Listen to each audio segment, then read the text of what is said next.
सक्खर के बंदर रोड पर वाक़ई ये हवेली तकरीबन 200 साल से भी ज़्यादा कदीम है। बज़ाहिर बयाबान और बेज़रर दिखाई देने वाली ये पुरस्रार हवेली दर हकीकत इतनी सादा नहीं।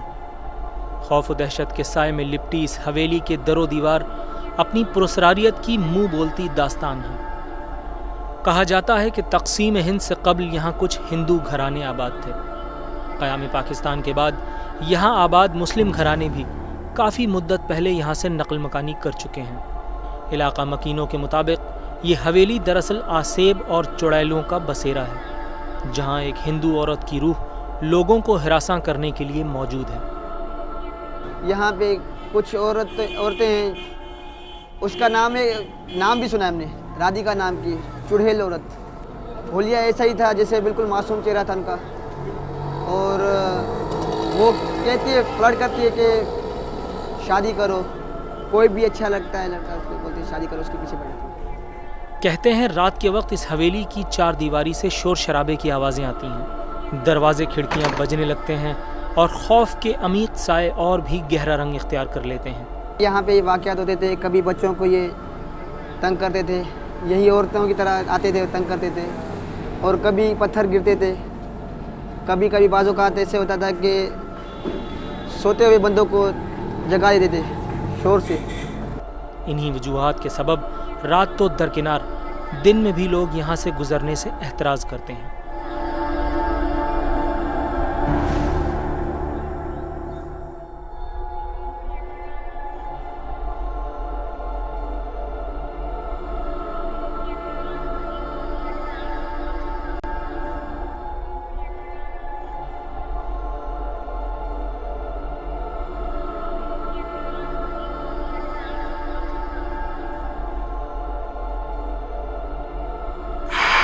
आज हम मौजूद हैं सक्खर के बंदर रोड पे वाक़ एक ऐसे घर में जो कि अपनी पुरस्रारियत की वजह से उसके रहने वालों को वो घर मजबूरन छोड़ना पड़ा। ग़ालिबन मैं इसको घर ना कहूँ क्योंकि ये घर नहीं, बाकायदा एक अपार्टमेंट की शक्ल में है, लेकिन पुराने वक्तों की कदीमी घर है जो तकरीबन कहा जाता है कि 200-400 साल पुराना ये बिल्डिंग है। मेरे ख्याल से हम स्टार्ट करते हैं। चलो स्टेशन स्टार्ट। अच्छा सज्जाद, जब हमने उनसे आपसे शॉट लिया था तो उन्होंने बताया था कि देख, तो सबसे पहली बात तो ये है कि ये बिल्डिंग बहुत पुरानी है, वैसे ही बहुत कदीम बिल्डिंग है, ओल्ड कंस्ट्रक्शन है। इसके साथ के साथ ये है कि ये बिल्डिंग अभी तकरीबन 2 से 3 साल से बिल्कुल किसी के भी इस्तेमाल में नहीं है, कोई भी यहाँ रिहायशी नहीं है। ये अगर पूरी बिल्डिंग को देखो तो ये 4 माला बिल्डिंग है, लेकिन जो सबसे मेनली स्पेसिफिकली जो इनकी हॉन्टेड जगह है वो ये फ्लोर है। फर्स्ट मेरे ख्याल से आप पहले जगह को एक दफ़ा एक्सप्लोर कर लेते हैं, उसके बाद फिर गैजेट्स को यूज़ करेंगे।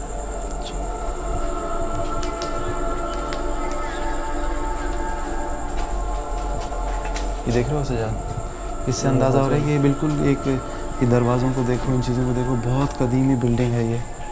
और इसके जाले साफ बता रहे हैं कि इसको काफ़ी अरसा हो गया, कोई आया नहीं। ऐसा ही है, अगर ये पूरे फ्लोर को देखो ना, काफ़ी बड़ा फ्लोर है। इस तरफ भी वो ऐसा लग रहा था कि जैसे वॉशरूम्स हैं, और यहाँ पे भी देख रहे हो सारे वॉशरूम्स हैं। ये मेरे ख्याल से किचन है, समथिंग लाइक दैट लग रहा है चूल्हे से। ऐसा यार एक जो, अच्छा एक रूम अशफाक जो है ना उनका मेन, वो ये है। ये जो रूम्स हैं ना, रूम्स देख रहे हो, ये खिड़कियाँ, जिस तरह का ये आर्किटेक्चर है, ये जो डिज़ाइन पैटर्न है,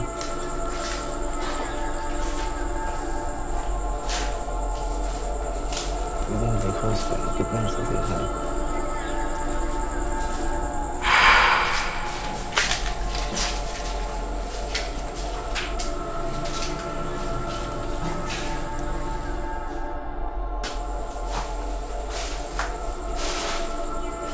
मुझे घबराहट से हो रही है, अजीब सी। सीरियसली वाकई बड़ा अजीब सी तबीयत हो रही है, दिल बंद सा हो रहा है। अच्छा सजाद, ये इसके साथ वाला रूम है, और जो हमने जो जगह एक्सप्लोर की उसमें मतलब उसको बिल्कुल फ्रंट का हिस्सा है और 2 रूम्स हैं। तो मेरे ख्याल से टाइम वेस्ट किए बगैर हम यहाँ पे अपने इक्विपमेंट्स और गैजेट्स यूज़ कर लेते हैं। ऐसा मैं जगह तो देखते हैं कौन सी जगह।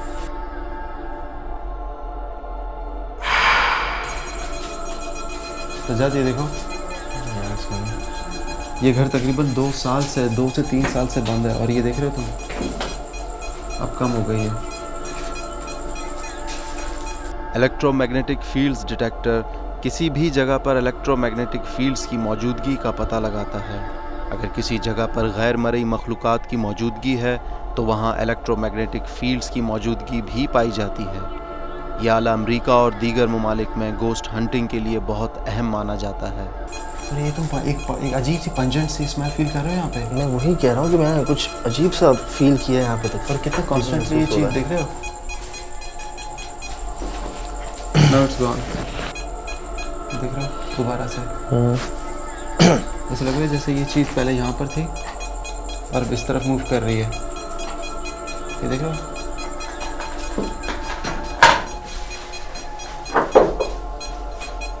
ये रीडिंग देख रहे हो सजाद ये देखो, लुक एट दिस। और अगर ये सजाद ये चीज़ देख रहे हो बिल्कुल उसी एक एज पर है, हम कॉर्नर पर है और जिस तरह मैं इसको जो लो हाइट पे ले जाता हूँ उतनी फ्रीक्वेंसी ज़्यादा से ज़्यादा होती जा रही है। कॉन्स्टेंटली यहीं से इसी जगह से। ये अशफाक जब रीडिंग आई तो साउंड क्यों नहीं आ रहा? और ये बिल्कुल ये पहली दफ़ा हमारे साथ ऐसा हो रहा है कि जैसे ये बिल्कुल एक जैसे ये देखो रेड लाइन क्रॉस कर रही है, इट शुड बीम अप, ये कम से कम ये कोई साउंड तो करे, लेकिन फिर एक कांस्टेंट नीडल जो है पोजीशन पर है। आज से पहले ऐसा कभी नहीं हुआ। हालांकि ये बिल्डिंग जो है 2 से 3 साल से बिल्कुल कम्प्लीटली बंद है, इसके मेन स्विचेस इवन सारे बंद हैं। ये देख रहे हो जैसे वो चीज़ यहाँ से मूव कर गई थी फिर हमारे सामने आके बिल्कुल यहाँ बिल्कुल हमारे सामने ही खड़ी हो जैसे। ना लुक एट दिस, देख रहे हो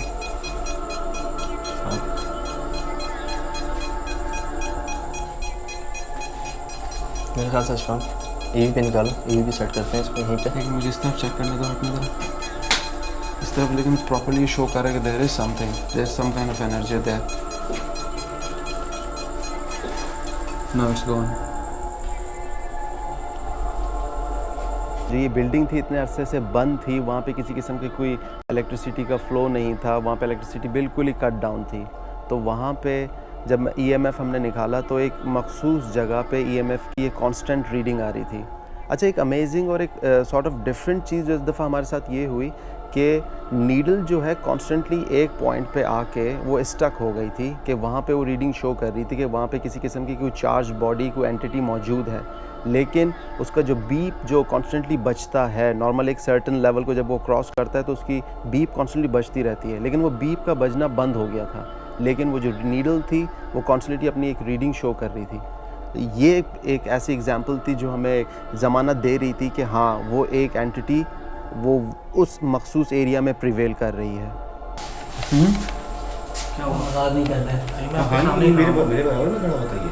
मेरे अंदर लगा।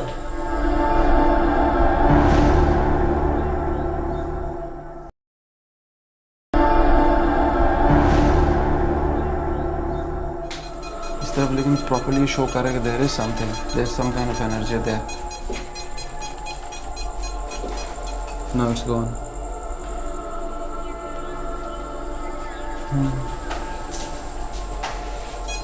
वेट ये फील किया सजाद? ये दोबारा अशफाक ये देख रहे हो तुम?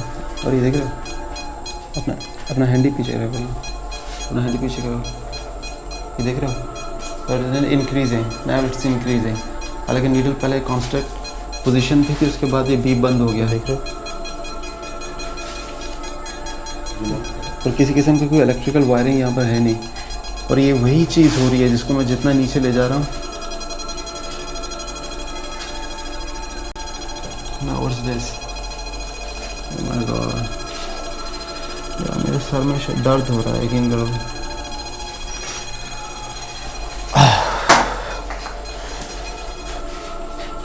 मेरे ख्याल से मैं इसका टेम्परेचर नोट करता हूँ कि यहाँ पे शायद डिफरेंस आ जाए।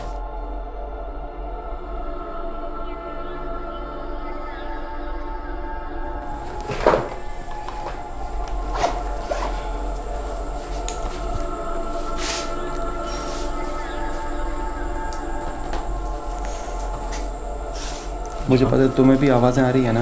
मैं वही नोट कर रहा हूँ, मुझे अभी यहीं से कोई आवाज़ आई।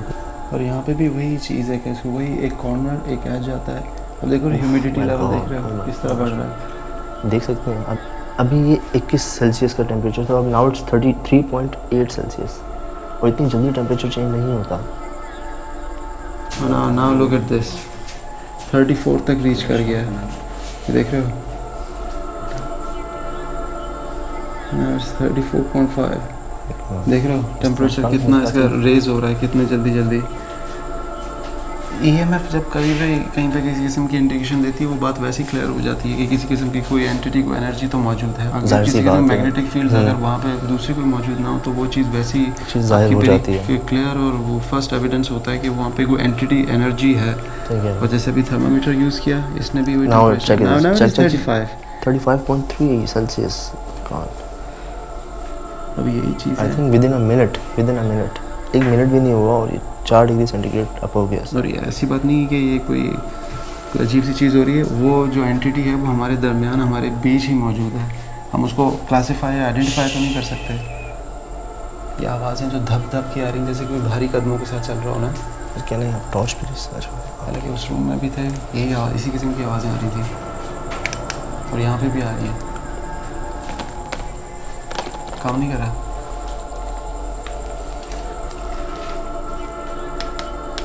अरसलान आ रहा है। आसमान नहीं है तुम्हारे पास। क्या हुआ? क्या हुआ? मजाक नहीं कर रहा है। मेरे बराबर में खड़ा होता है तुमने मेरे अंदर बात ही रखा। मैं तो तुम्हारे सामने खड़ा हूँ। ये मेरे बराबर में खड़ा होता भाई। क्या हुआ? कंधे पे हाथ रखा है, मैंने यही तो बोला, जब क्योंकि मैं इसको बोल रहा था कि मेरा बैकअप कर तू। यहाँ तो कोई नहीं है साहब, कोई भी नहीं है।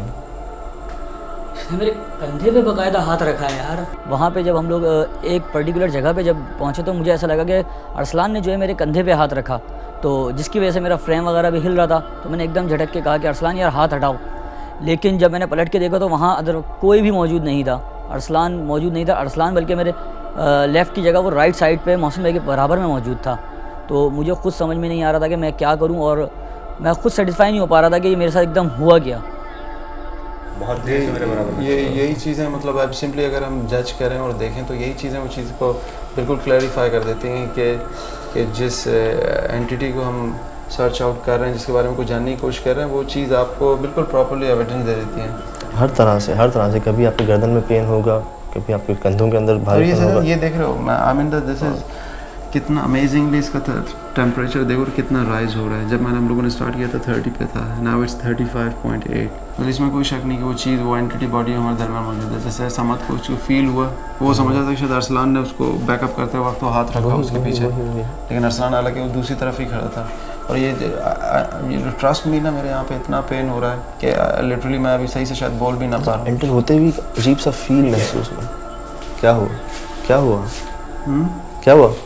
इस समय किसी ने मेरे पीछे जो है वो जैसे कोई खड़ा हुआ कुछ कह रहा। कान के पास आपके? यस। तुमसे बाहर निकलना नहीं, वो चाहिए। चीज़ें क्लैरिफाई हो रही है मुस्लिम भाई, क्योंकि जिस तरह का टेम्परेचर का चेंज है ना, EMF की रीडिंग आना, सम्मत और आपके साथ इस तरह की चीज़ें होना, आई मीन दैट मैं इतना स्ट्रेस फील कर रहा हूँ अपने से बैक पे। इन्वेस्टिगेशन के दौरान टेम्परेचर का इस कदर इंक्रीज़ होना इस बात की साफ निशानदही करता है कि वहाँ पे कोई ना कोई एंटिटी मौजूद थी, क्योंकि इतना हायर लेवल पे चेंज होना टेम्परेचर ये पॉसिबल नहीं होता। इसी दौरान मोहसिन भाई को ऐसा लगा कि उनके पीछे कोई खड़ा हुआ था, उनको कोई कान पे कुछ कह रहा था या गर्दन पे किसी ने उनका हाथ रखा था, और हम लोग वहाँ पे सब मौजूद थे, मगर उनके पीछे तो कोई भी नहीं खड़ा हुआ था वहाँ। हालांकि उस वक्त मैं और अशफाक आगे थे, समझ हमारे बैक साइड पे था, और मोहसिन भाई के पीछे तो कोई भी नहीं था। सजा जी, मुझे मतलब एक इस तरह की एंटिटी लग रही है जैसे वो आपको तंग कर रही है, और एक भारीपन महसूस कर रहे हो। मैं बहुत तबीयत मेरी अजीब सी हो रही है। जब मैं एंटर हुआ था तो एक कहते हैं ना, आपको एक फ़ील आ जाती है, एक स्मेल कर लेते हो आप इन्वायरमेंट से। मुझे एक फ़ील आ गई थी कि यार कुछ अजीब सा यहाँ पे इन्वायरमेंट, एक अजीब सी स्मेल है, बहुत भारी है यार। इंसान जो है, ऐसी बहुत सी वजह है। सर में एक सर अजीब सा भारी हो रहा है, अजीब सा भारी हो जा रहा है। यही तो वो वजह है अशफाक, जो कोई यहाँ से गुजरता नहीं है। रात तो बहुत दूर की बात है, कोई शाम तक नहीं गुजरता यहाँ से। और इतने लोग जो यहाँ पे रहते थे, पूरी बिल्डिंग एक वक्त में आबाद थी, आहिस्ता आहिस्ता आहिस्ता आहिस्ता सब मूव होते चले गए। इन्वेस्टिगेशन में एक मकाम पे मोहसिन के हाथ में कैमरा था और मैं साइडवेज मूव कर रहा था बैकअप के लिए। तो मोहसिन ने मुझे ढूंढने के लिए अपना अचानक जो है कैमरा पैन करता है और वापस आता है। एडिट पे आने के बाद जब हम उस क्लिप को ब्राइटनेस बढ़ा के चेक करते हैं तो उसमें ये चीज़ सामने आई है कि मैं मूव कर रहा हूँ लेकिन मेरे सामने एक अजीब सी एनर्जी है जो कि शेप्स चेंज कर रही है। और जैसे ही मैं कैमरा क्रॉस करता हूँ तो कैमरे के अंदर एक ह्यूमनली शबी आती है और जब कैमरा वापस आता है तो वो चीज़ गायब हो जाती है। सिर्फ यही नहीं, इसके अलावा वहाँ पे एक मकाम पे एक क्लिप में ये लोग इन्वेस्टिगेट कर रहे हैं और कैमरा जब पैन होता है तो एक ऑब्जेक्ट, एक औरत नुमा शबी बाकायदा तौर पे इन लोगों को घूर रही है। सजाद ये देखो, अभी ये बाहर है और देखो कितना नाउ द सेम टेम्परेचर। जब हमने स्टार्ट लिया था सही है उस रूम के अंदर तो टेम्परेचर ये था, उसी रूम में विद इन सेकेंड सही है with in seconds with in minute जो है ना टेम्परेचर किस तरीके से राइज हो गया। अगेन चेंजिंग मेरे साथ अभी चेंज हुआ एकदम ये। और अशफाक इतना difference 38, I think the last temperature was 38 something 37 इतना तक वो रीच कर गया। उसके बाद जब हम जैसे ही बाहर आए इतना सडन ड्रॉप नहीं होता, लेकिन इससे ज़्यादा मैंने कभी टेंस जगह नहीं देखी। और सजाद ये देख रहे हो एक अजीब सी स्मेल जो मैंने तुम्हें शुरू में ही बोला था कि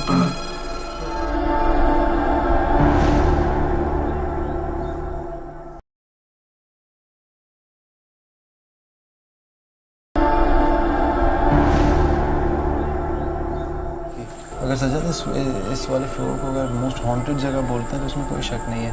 अंदर जिस तरीके से वो एक टेंस एम्बियंस क्रिएट हो रहा है, यहाँ पे मेरे पे इतना स्ट्रेस पड़ रहा है, इवन मुझसे सही से शायद रिकॉर्डिंग भी नहीं हो रही। अशफाक यार मैं ये फील कर रहा हूँ कि वहाँ के टेम्परेचर और यहाँ के टेम्परेचर में इतना फ़र्क है।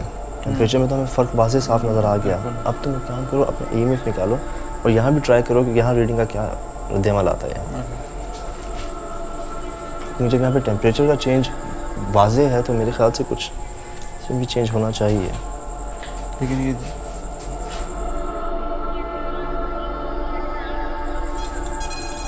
देख रहे हो, मेरे खुदा, ये देख रहे हो या अल्लाह यहाँ पे किसी किस्म की कोई इलेक्ट्रिकल वायरिंग नहीं है, कोई वायरिंग नहीं है। आप देख सकते हैं साफ यार,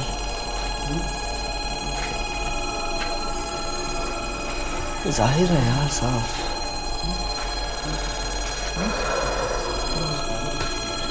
और सजाद ये देख रहे हो एक अजीब सी स्मेल जो मैंने तुम्हें शुरू में ही बोला था कि चले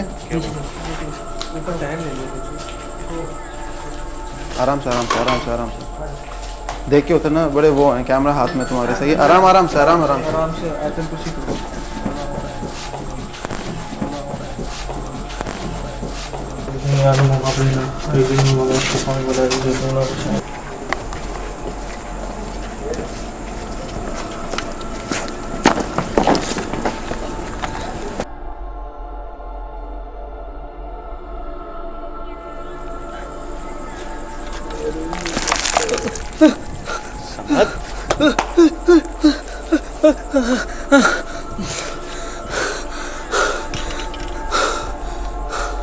इस तहकीकाती सफ़र में दरपेश आने वाली ये पेचीदगियाँ यहीं ख़त्म नहीं हो जाती, बल्कि ये तो दरअसल इन मुश्किलात का नुक्ता आगाज़ था जिसका सामना वो क्या है कि टीम को करना पड़ा।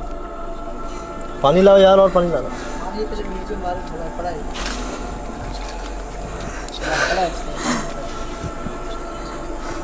शूट के दौरान जब हम लोग कमरे से निकल के एकदम किचन वाले साइड पे आए तो मेरी एक आदत है कि मैं अक्सर इधर उधर देखता रहता हूँ, तो अचानक मेरी नज़र जो ऊपर वाले फ्लोर पे पड़ी तो वहाँ पे मैंने एक बड़ी अजीब सी औरत को देखा जो सफ़ेद कलर का लिबास जो है ज़ेबतन किए हुई थी और सिर्फ उसकी आँखें और उसके बाल वो मुझे ज़रूर नज़र आ रहे थे। उसका चेहरा प्रॉपर तरीके से नज़र नहीं आ रहा था, उसके चेहरे पे इतने बाल पड़े हुए थे, तो मुझे बहुत ज़्यादा अजीब सी फील हुआ और उसके बाद मेरे से ना काम हो सका। सिर्फ मैंने मोहसिन भाई का हाथ पकड़ा है और मैं एकदम भागा हूँ नीचे जाके सिर्फ मुझे ये पता लगा कि मेरा हलक बिल्कुल खुश्क था, हाथ पैर ठंडे थे और तकरीबन फिर मैं बेहोश हो गया। उसके बाद क्या हुआ मुझे ख़ुद भी नहीं पता कि मैं क्या फ़ीलिंग थी मेरी, क्या हुआ मुझे, लेकिन जब 2-3 घंटे बाद होश आया तो मैं हॉस्पिटल में था। उस स्पीड में जब सब भागते हुए बाहर निकले, उसके बाद जब समझ की वो कैफियत हुई, वो बिल्कुल ही निढाल हो गया था। उस पर जो कैफियत तारी हुई थी तो उस पर मुझे एक अजीब सी वहशत सी फील हो रही थी उस बिल्डिंग से। तो हमने ये किया, कम से कम मैंने अपना जो हैंडी था वो हमने उस बिल्डिंग पे प्लेस कर दिया कि माइट भी पॉसिबल हमें कुछ वहाँ से कुछ चीज़ें मिलें। आप यकीन करें कि जब हैंडी में ही हमें वहाँ पे वो एक जो उसकी जो एंट्रेंस थी वहाँ पे कुछ एनर्जीज दिख रही थी, सॉर्ट ऑफ लाइट्स थी, जैसे कि पहले तो मैं समझा शायद कोई जानवर है कि बिल्ली की आंखें हैं। ऐसा मुमकिन नहीं है कि दो बिल्ली की आंखें जो है ना इतने ज़्यादा डिस्टेंस पर हों और वो आपको दिखें। ज़्यादा मुमकिन है कि वो एक छोटे से डिस्टेंस पर होती हैं, क्योंकि उनकी आंखों के बीच में इतना डिस्टेंस नहीं होना चाहिए। वो काफ़ी ज़्यादा डिस्टेंस पर थी और उनके ऊपर जो मूवमेंट थी, कभी ऊपर कभी नीचे कभी सिंगल डॉट, जिस तरीके से वो दिख रही थी वो एक बहुत हैरानकुन चीज़ थी कि जैसे कोई एनर्जी ऊपर नीचे हो रही है और हमें अंदर से वो बैठ के देख रही है।